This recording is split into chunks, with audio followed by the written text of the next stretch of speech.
নমস্কার বন্ধুরা, আমি অলি। লাইফ উইথ অলি চ্যানেলে সবাইকে স্বাগত। আজ আবারও আমি থোড়ের একটা ইউনিক রেসিপি নিয়ে এসেছি আপনাদের সঙ্গে শেয়ার করার জন্য। এটি কিন্তু সম্পূর্ণ নিরামিষ। যে কোনো নিরামিষ দিনে আপনারা এই রেসিপি করে খেতে পারেন। এটি গরম ভাত, রুটি, লুচি, পরোটা সবের সঙ্গেই কিন্তু অসম্ভব ভালো লাগে। ভিডিওটা দেখার আগে একটা অনুরোধ করে নিচ্ছি, কেউ কিন্তু স্কিপ করে ভিডিওটি দেখবেন না, তাহলে অনেক কিছু মিস করবেন। আমি কিছু ইউনিক জিনিস এর মধ্যে অ্যাড করব। যদি আপনারা স্কিপ করে দেখেন তাহলে কিন্তু আপনারা সেটাকে মিস করবেন। আপনারা সবাই জানেন থোড়ের মধ্যে প্রচুর পরিমাণে আয়রন আর ফাইবার থাকে। এটা আমাদের শরীরের পক্ষে খুবই উপকারী একটা সবজি। এর আগেও কিন্তু আমি থোড়ের 2-3টে রেসিপি শেয়ার করেছি। সেগুলো যদি আপনাদের দেখা না থাকে, আপনারা অতি অবশ্যই সেই রেসিপিগুলো দেখে নিতে পারেন। আর আমার চ্যানেল যদি এখনও সাবস্ক্রাইব করা না থাকে, তাহলে নিত্য নতুন আপডেট পাওয়ার জন্য অতি অবশ্যই আমার চ্যানেলটি সাবস্ক্রাইব করার অনুরোধ রইল। তাহলে আসুন দেখে নেওয়া যাক আমার আজকের রেসিপি। এই যে দেখুন, এখানে আমি হাফ কাপ পরিমাণ সোনা মুগ ডাল নিয়ে নিয়েছি। এটা আমি খুব ভালো করে ধুয়ে নেব। খুব হালকা করে এটাকে ভেজে নিয়েছিলাম। আর এখানে থোড়টাকে খুব সরু সরু করে কেটে নিয়েছি। থোড় আপনারা এটাকে অনেকে ভাড়ালি বলে থাকেন, আর এটাকে ইংলিশে বলে বেনানা স্টেম। আর এই যে দেখুন, থোড়টাকে কেটে আমি নুন সামান্য পরিমাণে হলুদ নিয়ে আমি থোড়টাকে খুব ভালো করে মাখিয়ে নেব। থোড়ের মধ্যে যে একটা কষভাব থাকে সেটা যাতে বের হয়ে যায়, সেই কারণেই আমি এটা করে থাকি। আমি কিন্তু থোড়টাকে একদমই সেদ্ধ করব না, সেদ্ধ করে জল ফেলে দেব না, কারণ থোড়ের মধ্যে যে আয়রন আর ফাইবার থাকে, সেদ্ধ করে জলটা ফেলে দিলে সেটা সম্পূর্ণ পড়ে যাবে। তো এবার দেখুন, আমি কিছুটা গোবিন্দভোগ চালও নিয়ে নিলাম। গোবিন্দভোগ চাল আমি এই যে দেখুন হাফ বাটি মতন রেখে দিলাম এখানে। এই দুটো দিয়ে আমি আজ থোড়ের একটা রেসিপি করে আপনাদের সঙ্গে শেয়ার করছি। ওখানে কিছু কাজু কিশমিশ রাখা আছে, আর এখানে 2 টেবিল চামচ সর্ষের তেল আমি অ্যাড করে দিলাম। রান্নাটা কিন্তু আমি করব সম্পূর্ণ সর্ষের তেলে। একটা শুকনো লঙ্কা আর একটা তেজপাতাকে 2-8খানা করে আমি তেলটা গরম হতেই ওর মধ্যে ফোড়নে দিয়ে দিলাম। আর দিয়ে দিলাম কিছু গোটা গরম মশলা, তার মধ্যে একটা এলাচ, একটা দারচিনি আর 2-3টে লবঙ্গ। ফোড়নটা একটু গরম হতেই আমি ওতে দিয়ে দিলাম 1 চামচ গোটা জিরে। 15 থেকে 20 সেকেন্ড আমি ফোড়নটাকে একটু ফ্রাই করে নেব। বেশ সুন্দর একটা ফ্লেভার বেরোলেই আমি গ্যাসের আঁচটা কমিয়ে দেব। এরপর আমি কেটে রাখা আলুর টুকরো ওতে অ্যাড করে দেব। এই যে দেখুন, ফোড়নটা আমার ফ্রাই হয়ে গেছে। আলুটাকেও আমি অ্যাড করে দিলাম। এরপরে এতে স্বাদ মতো নুন, স্বাদ মতন হলুদ দিয়ে আমি আলুটাকে মিনিট 3-4 সময় ধরে ফ্রাই করে নিচ্ছি।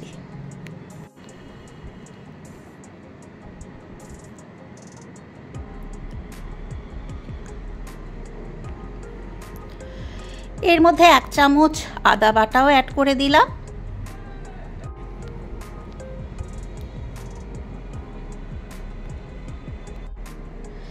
এরপরে আমি এতে 1 টিস্পুন জিরের গুঁড়ো অ্যাড করলাম আর হাফ টমেটো কুচি অ্যাড করে দিলাম। গোটা টমেটো দিলাম না, তাহলে একটু টক হয়ে যেতে পারে। বেশি টক হয়ে গেলে কিন্তু তরকারির স্বাদ নষ্ট হয়ে যাবে। এরপর আমি সব কিছু খুব ভালো মতন কষিয়ে নিচ্ছি। ঢাকা চাপা দিয়ে মিনিট 3-4 সময় পর্যন্ত। ঢাকা খুলে আবারও আমি চেক করে নিলাম যে এরপর আমি যে চালটা ধুয়ে রেখেছিলাম গোবিন্দভোগ চাল, সেটাকেও আমি ওর মধ্যে অ্যাড করে দিয়ে দিই। গোবিন্দভোগ চালের পরিবর্তে আপনারা যে কোনো সেন্টযুক্ত চাল অ্যাড করতে পারেন। আমার কাছে গোবিন্দভোগ ছিল, সেই কারণে আমি গোবিন্দভোগ অ্যাড করেছি। এরপর আমি সমস্ত সবজি চাল সরিয়ে ওতে 1/2 চামচ মতন ঘি অ্যাড করে দিলাম। এরপরে আমি ওই ঘিটা গরম হলেই ওতে 10-12টা কাজু কিশমিশ ওর মধ্যে হালকা করে ফ্রাই করে নেব। এটা আপনারা আগেও আলাদা করে ফ্রাই করে তুলে রাখতে পারেন, কিন্তু আমি নিজের সুবিধার জন্য ওটাকে একসাথেই ফ্রাই করে নিলাম আর 2টো কাঁচা লঙ্কাও অ্যাড করে দিলাম। হালকা নাড়াচাড়া করে একটু ফ্রাই করে নিলাম। এরপর আমি ওতে 1/2 টিস্পুন ঝাল লঙ্কার গুঁড়ো আর 1/2 টিস্পুন কাশ্মীরি মির্চ অ্যাড করে দিলাম কালারের জন্য। আবারও নাড়াচাড়া করে নিলাম।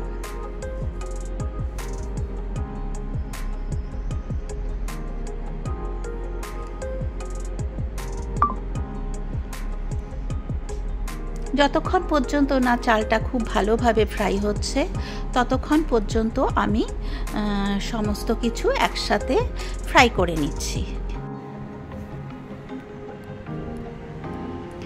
এরপরে যে থোড়টা আমি নুন হলুদ মাখিয়ে রেখেছিলাম, দেখুন কতটা জল বেরিয়েছে, সেই জলটা চিপে আমি থোড়টাকে কিন্তু ওর মধ্যে অ্যাড করে দিচ্ছি।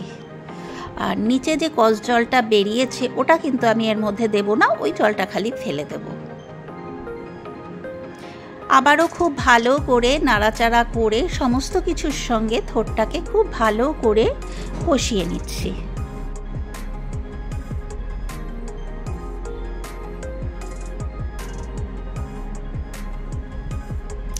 সব কিছু আমার খুব ভালো করে কষানো হয়ে গেছে। এরপর আমি ওতে পরিমাণ মতন জল অ্যাড করে দিচ্ছি। ততটা পরিমাণ জল দেব যাতে আলু, থোড়, চাল সমস্ত কিছুই খুব ভালোভাবে সুসেদ্ধ হয়। ঢাকা চাপা দিয়ে দিলাম। মিনিট 5-7 ওটাকে কুক হতে দিলাম। 5-7 মিনিট পর আবারও ফিরে এলাম। এই যে দেখুন প্রায় 80% আমার কিন্তু সমস্ত কিছু সুসেদ্ধ হয়ে গেছে। আবারও খুব ভালো করে ওটাকে নাড়াচাড়া করে নিচ্ছি।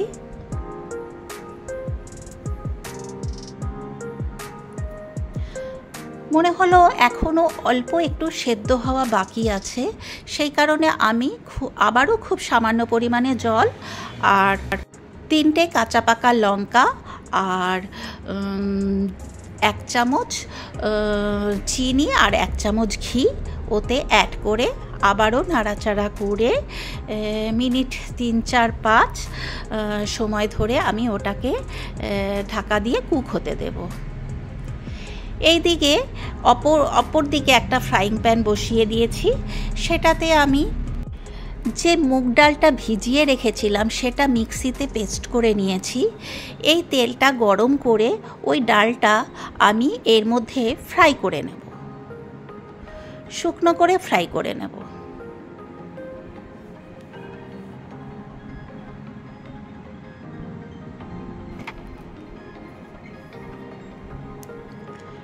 এইভাবে যদি আপনারা কোনোদিন থোড় না করে থাকেন, একবার করে দেখবেন, আমি বলছি গ্যারেন্টি দিয়ে যে আপনাদের খুবই ভালো লাগবে।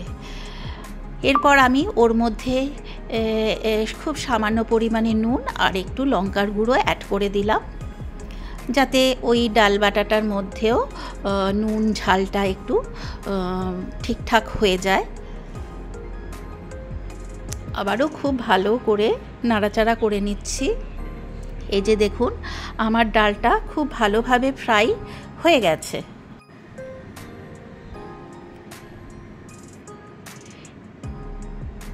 ঠিক এই রকম ভাবে ডালটাকে কিন্তু ফ্রাই করে নিতে হবে।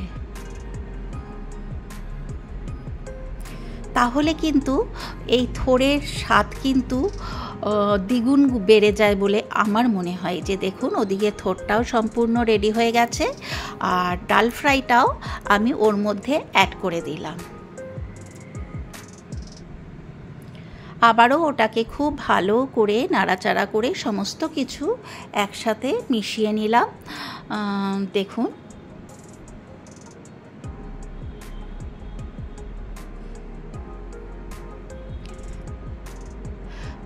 এবার একটা সার্ভিং প্লেটের মধ্যে আমি এটা পরিবেশন করার জন্য সার্ভ করে নিচ্ছি। তাহলে আমার গোবিন্দভোগ চাল সোনামুগ ডাল দিয়ে থোড় ঘন্টের রেসিপিটা অলমোস্ট রেডি হয়ে গেছে। দেখুন কেমন হয়েছে। আর যদি ভালো লাগে অতি অবশ্যই আমার মতন করে একবার ট্রাই করে দেখতে পারেন। আশা করি আপনাদের ভালো লাগবে। আর যদি ভালো লাগে একটা লাইক, শেয়ার, কমেন্ট করতে ভুলবেন না। আর পাশে যে বেল আইকনটা আছে সেটাতে ক্লিক করে দেবেন, তাহলে আমি নিত্য নতুন যা যা রেসিপি শেয়ার করব সেগুলোর নোটিফিকেশান আপনাদের কাছে পৌঁছে যাবে। আর তাহলে আজ এই পর্যন্ত। এরপর আমি হাজির হব অন্য কোনো দিন অন্য কোনো নতুন ভিডিও নিয়ে। আপনারা সবাই সুস্থ ও ভালো থাকবেন। ধন্যবাদ।